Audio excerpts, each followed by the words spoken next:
welcome to my workshop. I'm going to be building a 1928 Bentley engine. The engine is an 8-litre straight 6 engine, very rare, an expensive engine. The belongs to a friend of mine who, and I've decided to help him out by putting it together for him. I had a look on YouTube to see if I could find some information to assist me with this, and there's nothing there. It is such a rare engine that I can't find any information on doing this job. So that's why I've decided to make this series of videos on putting this engine together. A little bit of history about it. The car was built, probably started about 30 years ago, over about 20 years. And then about 10 years ago, it was complete, and the engine was finished in the car. And unbeknown to the owner who built the engine, there was a hairline crack in the block, and the water overnight had leaked through. When you see it filled up the coolant, it leaked through. And the following day, the first startup, engine fired, piston came up, and there was catastrophic failure. That was probably more than 10 years ago. He's had a lot of parts made, which I'll go over with you. For various reasons, the engine hasn't been put back together over this time, and I've decided to help him by doing this. There's not a lot of people with knowledge on these engines. He has got a huge amount of knowledge and will be assisting me with as we go with advice on doing this. And yeah, it's very unique, and I'll show you around. Here are some of the main parts of the engine I'll show you around. So this is the crankcase, and you can see the block with where the block joins. So the modern engine, you've got the block crankcase all in one. This is 2 bits, but I'll show you why. So inside there you've got the crankshaft that's already been fitted, was done in an engineering shop quite a while ago. Everything turns, that's all fine. The oil pumps as well fitted inside. Let me show you how big this engine is, to give you an idea. So over there is effectively the block together with the cam box on the top of it. Directly behind it, you can see, is my 6-cylinder 4.2 Jaguar E-Type engine on the engine stand. You can see that this is probably close to almost double the size in length and definitely in weight. It's a massive engine, as I said, 8 litres, so 6-cylinder. So in every cylinder, you effectively got, same as your little 1400 sedan, you've got that size engine just about in every cylinder. Right, so let's get back to this. So here we got, this is where it's very different to a modern engine. Over here, normally you would have a modern engine, you'd have a sprocket on the bottom, a timing chain coming up, driving the cams at the top. Here, this was very different. You've got a reduction gear over here, so it's a 2-to-1 ratio, slowing it down.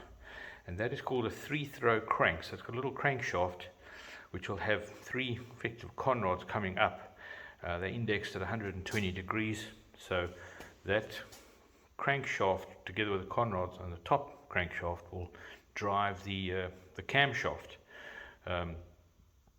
Right, so yeah, that's a beautiful engine. It's amazing this was built 95 years ago, generations of people ago. Plastic and nylon hadn't been invented yet, so this gear is not metal, it's like a fiber, not baker like, that would crack, but it's got some kind of fiber in. They call it a celeron gear, but I'm not quite sure. Right, come over here, let's have a look at this is the block. There you go, together with the cam box on the top. Very different to a normal engine because the block has got no head. So this the bores come up, and they end with the opening for the valves and the spark plugs, but there's no head bolted on, so everything is inside that bore, and it's closed on the top effectively once the valves and the spark plugs are in. A cam box on the top, very long cam shaft goes in here, and in here we'll get the top 3-throw crankshaft effectively goes in there, the crank. This gets a big, almost like a flywheel on the end here for keep the momentum going of this thing. Lots of new parts. You can see here, you can see the size of this. This is a Conrod, more beautifully machined and made for this engine. Alright, let's have a look over here. Here's some more bits and pieces. This is the top of the cover to go on. You can see here, quite amazing. In those days, this engine was 4 valves per cylinder and also twin spark. Okay, having a look around here. This is the cover that'll go on top of, close this lot off with the 3-throw crank inside, and that meets up with that one there to hide everything away and seal it inside. That's that cover. 3 SU carbs here. This is a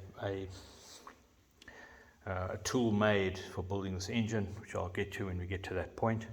It's got twin distributors, twin spark, twin distributors, titanium exhaust pipes.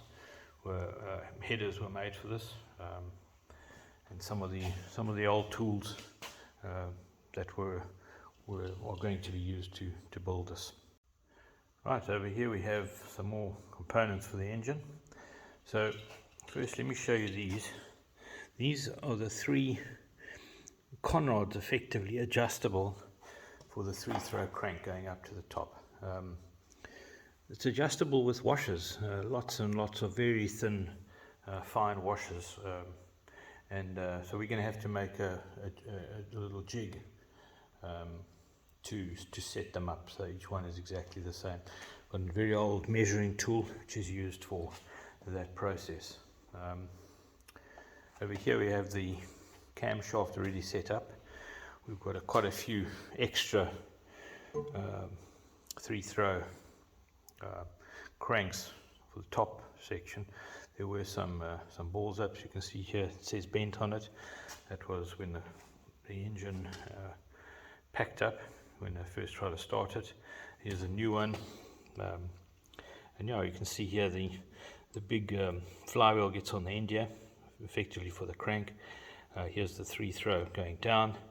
This here is the drive for the distributor. So this shaft over here goes 90 degrees through the engine, and it has twin distributors, one on either end of the shaft. Yeah, so I'll start building the engine, and I'll show you as we going.